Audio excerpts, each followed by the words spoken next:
Digamos, con la libertad de movimiento y de residencia.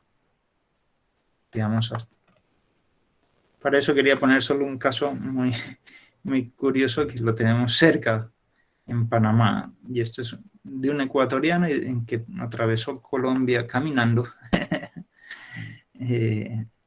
y comenzó a caminar para Panamá. Quería, según él, llegar a Estados Unidos caminando. Imaginen.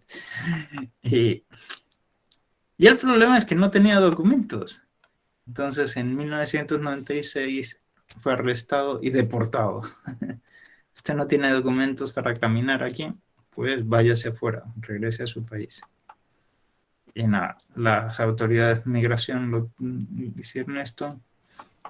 Lo curioso es que había un decreto que decía lo siguiente, en Panamá.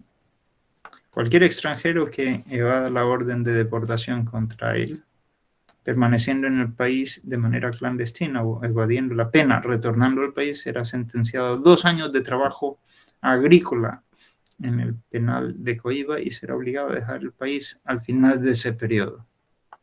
Bueno, las autoridades no hicieron eso, simplemente lo deportaron y bueno.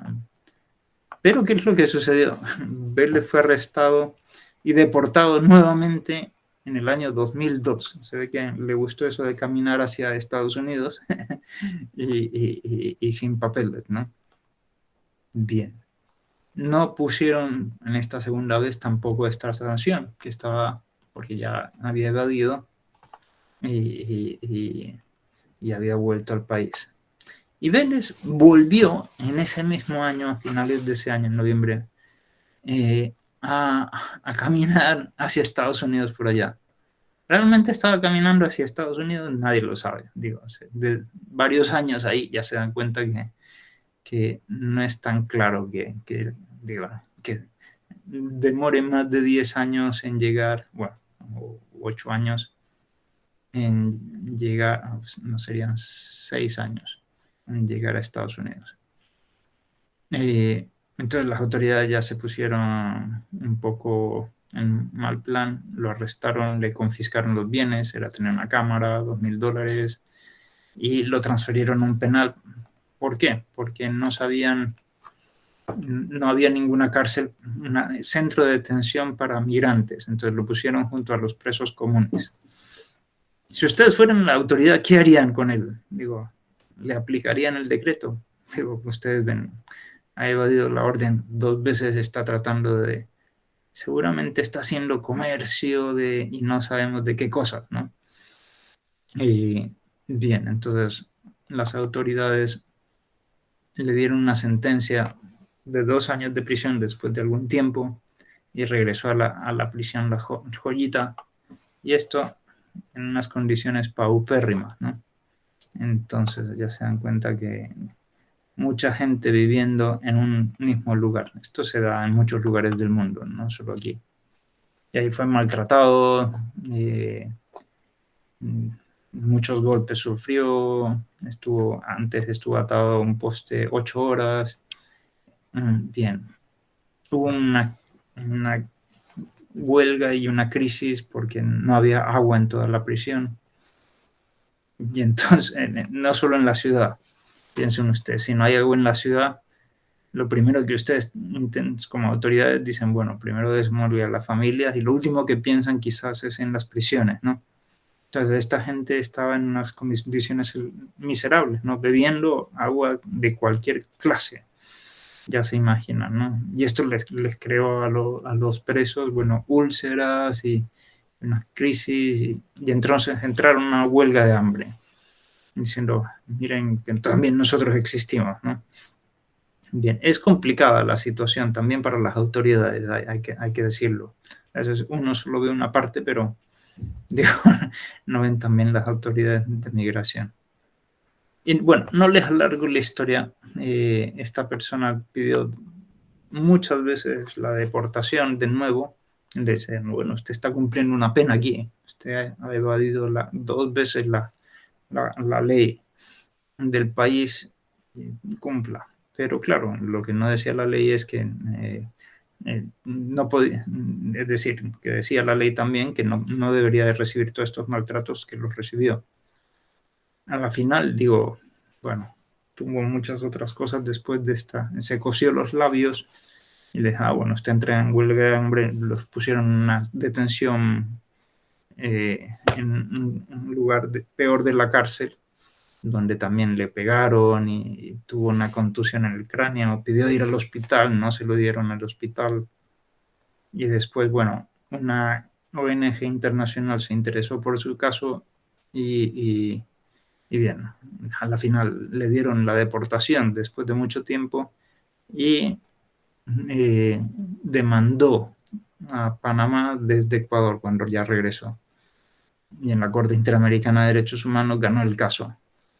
Le dieron como $50,000 de indemnización, más los $2,000 que le habían confiscado y la Cámara, y alguna otra cosa más. Es interesante esto. Y nos lleva un poco a pensar en muchos derechos relacionados con el ser humano. Pensemos, por ejemplo, tenemos libertad de movimiento, justamente lo que acabamos de decir antes. ¿Hasta dónde hay libertad de movimiento? ¿Hasta dónde podemos decir?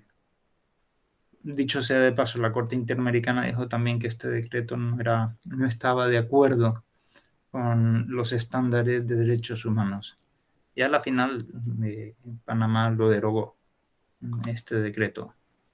Bien, y Panamá pagó esta multa y bien, efectivamente. Bueno, esto ya es la deportación y todo el caso, ¿no? Es interesante ya. Este es el final de Vélez, del caminante. Esto es una cosa que se debate mucho hoy en día.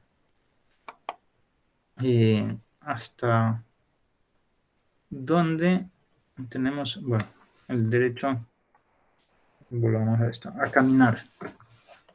Hasta dónde tenemos el derecho a la libertad de conmoción. Se ve que tiene sus límites, que no podemos hacer todo lo que queramos. Esto tiene sus límites. Esta es la primera idea, ¿no? Para ir a un país, de un país a otro, ¿qué debería de ser el derecho? No sé qué les parece. Tener derecho a caminar por todo el mundo, a transitar sin visa, o los estados pueden decir, no, usted no puede venir acá.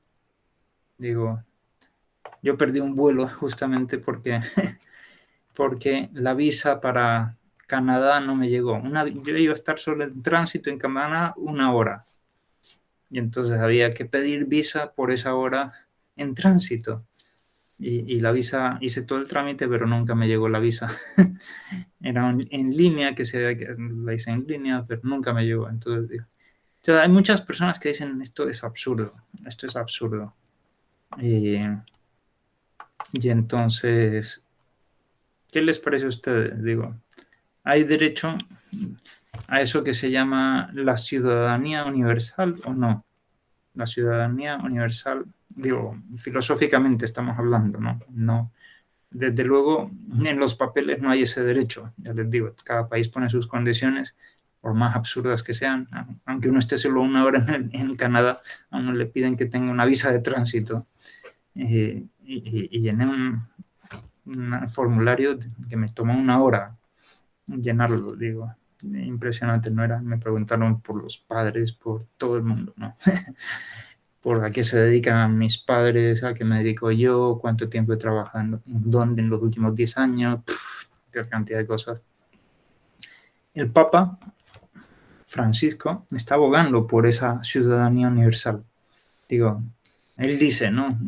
¿Con qué derecho los países ricos dicen, aquí solo puede entrar el que tenga tanto dinero o tenga una buena situación económica o sea demasiado inteligente, ¿no? ¿Con qué derecho, no? Y eso es lo que normalmente muchos países, sobre todo buenos, piden, ¿no? Es increíble, ¿no? Diciendo, bueno, eso es discriminación más débil, desde luego, ¿no? Diciendo, bueno, si usted no es tan buen estudiante, usted no tiene sitio en este país. Si usted no tiene dinero, no tiene sitio en este país. Es exactamente decir eso. El Papa dice, esto es un abuso, esto es un abuso. ¿No? Debería darse a todo el mundo la posibilidad. Y él dice todavía más. El Papa todavía dice más. Lo digo porque son las palabras más fuertes que yo he leído en cualquier autor. Con qué dice también, por ejemplo, ¿no? Todo el mundo debería de tener el derecho a migrar hacia donde honestamente vea que puede prosperar más, ¿no? Efectivamente. Bien, y esto es bien interesante, ¿no? Esto es un poco contrario al muro de Trump, que quería separar a los Estados Unidos del resto de Centroamérica, ¿no? Esto es contrario a tantas políticas. Y esto es contrario a este caso, ¿no? Donde ha sufrido cantidad de cosas porque quería caminar por allá, hacer negocio o lo que sea, ¿no? Entramos a ver qué tipo de cosas, pero bueno, efectivamente. Pero es bueno reflexionar, es bueno reflexionar. He de decir también que he leído autores de derecho natural buenos que están a favor de las políticas de frenar la migración, porque también, según este autor, dicho sea de paso, es catalán, Álvaro Dors, decía, bueno, hay que también proteger la cultura del lugar. No sé si conocen a los catalanes, pero son como, ellos quieren tener su propio gobierno en contra de España, ¿no? Y entonces justifican el derecho natural eso, diciendo, tenemos que proteger nuestra cultura, ¿no? En África son muchos los países que, digo, es muy difícil, es fácil hacer turismo, el turismo es bienvenido, pero es muy difícil ser nacional del país, ¿no? Y en algunos países los blancos van decreciendo poco a poco por las medidas fuertes que hay contra los blancos, diciendo, esto es mío. Digo, esto se ve como se dan cuenta, el hombre es el mismo en todos lugares del mundo. No podemos sacralizar, yo qué sé, como lo sacralizaron a los indígenas americanos.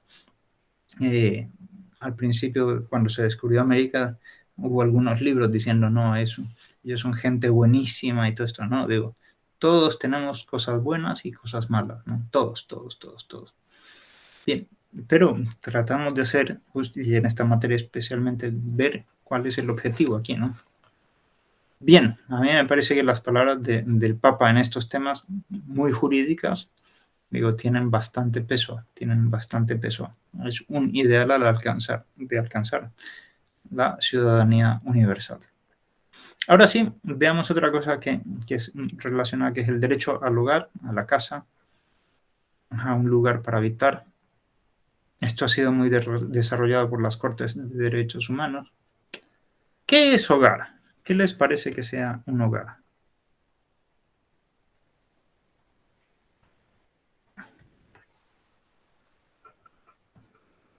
¿Tienen alguna sugerencia? Hogar es donde está la familia.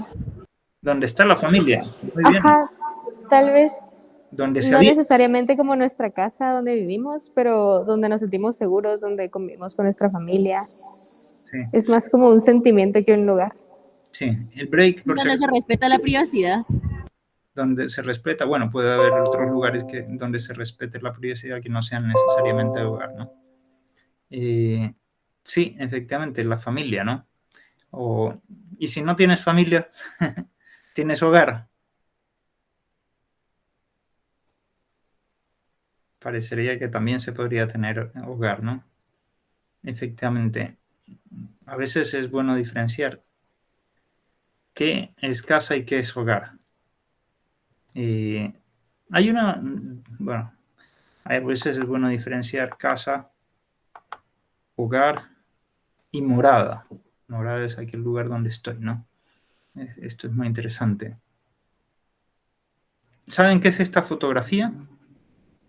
Yo la vi en el Museo de Kenia y esto es una nómada. Hay muchos nómadas en Kenia y viven en su camello y llevan todas las cosas que necesitan encima del camello.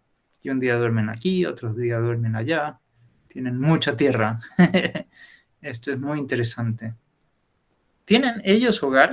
¿Tienen casa o no? Nómadas, los nómadas. Hay muchos nómadas en el mundo hoy en día, en general muchísimos. ¿Qué les parece? ¿Tienen ellos hogar o no tienen hogar? Sí, pero ahí no tienen donde cobijarse, ¿no? Esto es muy interesante. Esto es muy interesante. Vamos a ver. Escuchamos esta canción. Díganme si la escuchan o no. Mama said home is where the heart is. When I left that town, I made it all the way to West Virginia, and that's where my heart found exactly where I'm supposed to be. It didn't take much time. It's just south of the Mason-Dixon line. It's just south of the Mason-Dixon line. Bueno, muy bien. Entonces, aquí es una frase muy profunda, muy interesante, ¿no? Mama said home is where the heart is. Bien, efectivamente, tiene que ver con la voluntad. ¿Se acuerdan que yo les dije que cuando el ser humano está en un lugar es muy distinto? No es solo caminar por ahí como un león, ¿no? Es poniendo la voluntad ahí, poniendo el corazón en frase poética, ¿no? Efectivamente. Y por eso podemos llamar mi hogar, incluso una persona que no tiene casa, mi hogar es mi familia. En mi hogar es mi familia, efectivamente. Ahí está mi corazón. Mi hogar pueden ser unos brazos que me recogen, ¿no? Efectivamente, ese es mi hogar, ¿no? Efectivamente. Y de una forma mucho más profunda que otro tipo de hogares, ¿no? Que de otras personas que pueden tener mucho dinero, pero no un conjunto de gente que nos pueda ayudar. Es bien interesante esto. La definición antigua, que era el hogar, etimológicamente, un poco también tiene que ver con esto, ¿no?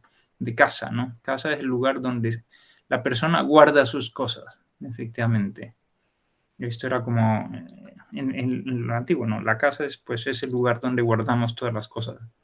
¿Dónde guardamos nuestra maleta, la ropa que tenemos, las cosas privadas, nuestras cartas de amor?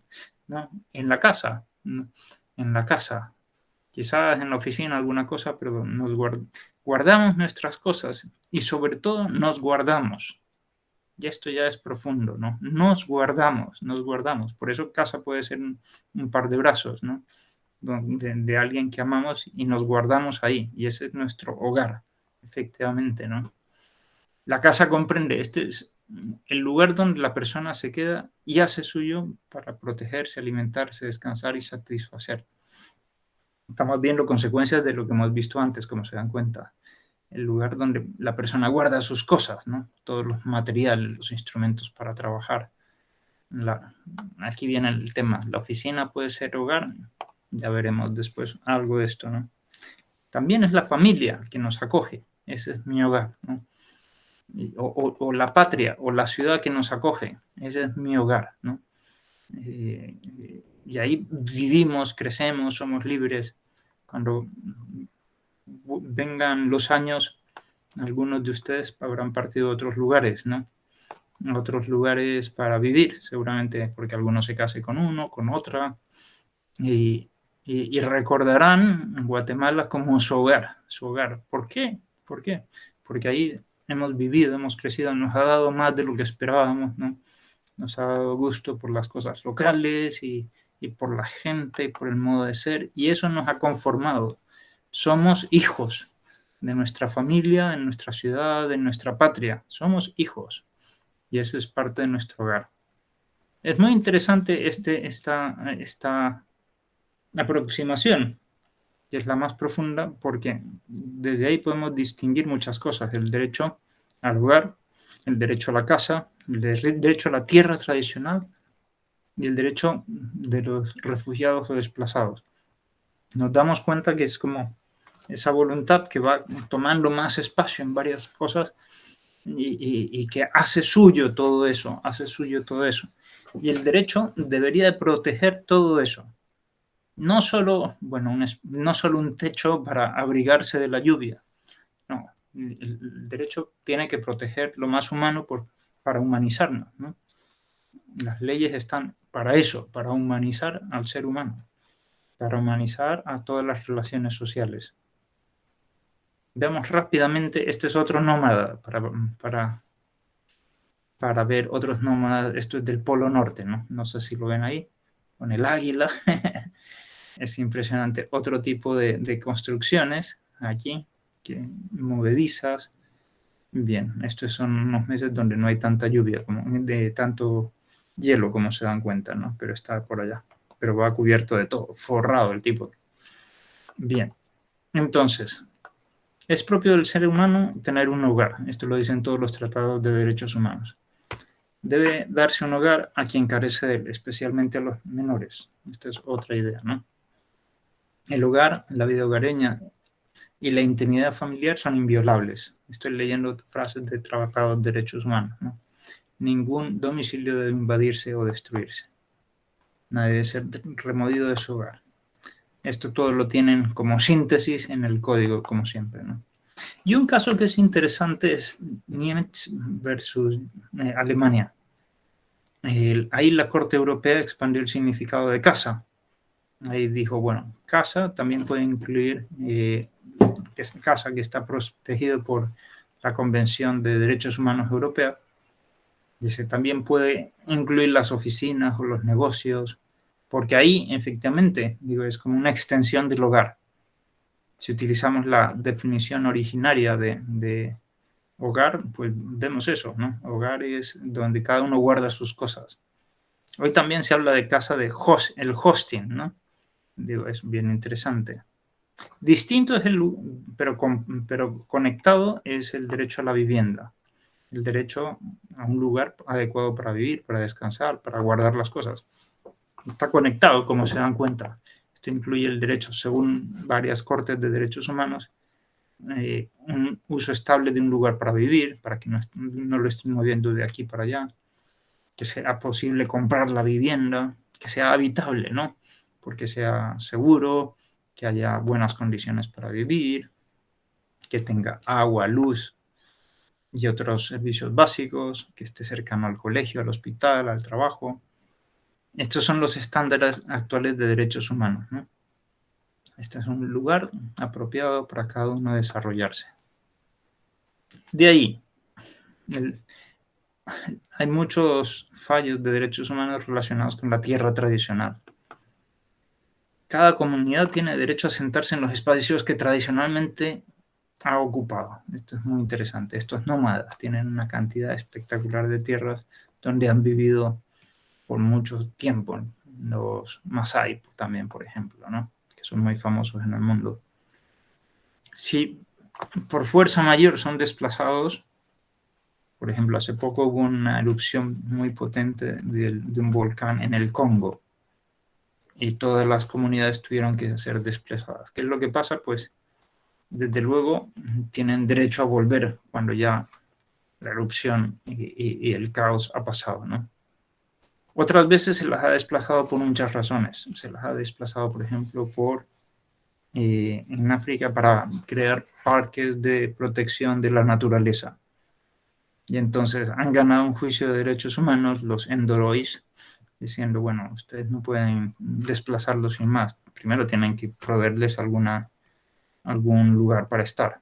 Y después, bien, tienen derecho a regresar a su tierra tradicional. Entonces, o naturaleza o tierra tradicional. Es muy, muy complicado a veces el tema, ¿no? Porque pueden haber razones para el desplazamiento. Pero, bueno, también hoy por hoy se busca conciliar las comunidades locales con la protección de la naturaleza. Y hay muchos sistemas, de eso vamos a hablar más tarde, ¿no? Pero para que vean los casos que se pueden presentar.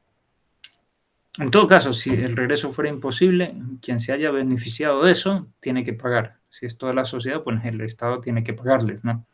Si es un grupo que ha ocupado esas tierras para minas, para lo que sea, ese es el responsable de pagar todo eso, ¿no? Esto es porque son gente que ha sufrido, ¿no? Y uno no puede disponer de la gente como si fueran cosas, ¿no? Ok, todo esto lo tienen resumido en el código como siempre. Finalmente, ¿qué es un refugiado? ¿Qué es un desplazado? Eso lo pueden leer en el código. Ya hemos hablado de la ciudadanía universal. ¿Qué es un refugiado y un desplazado? También creo que lo verán en alguna otra materia de su carrera.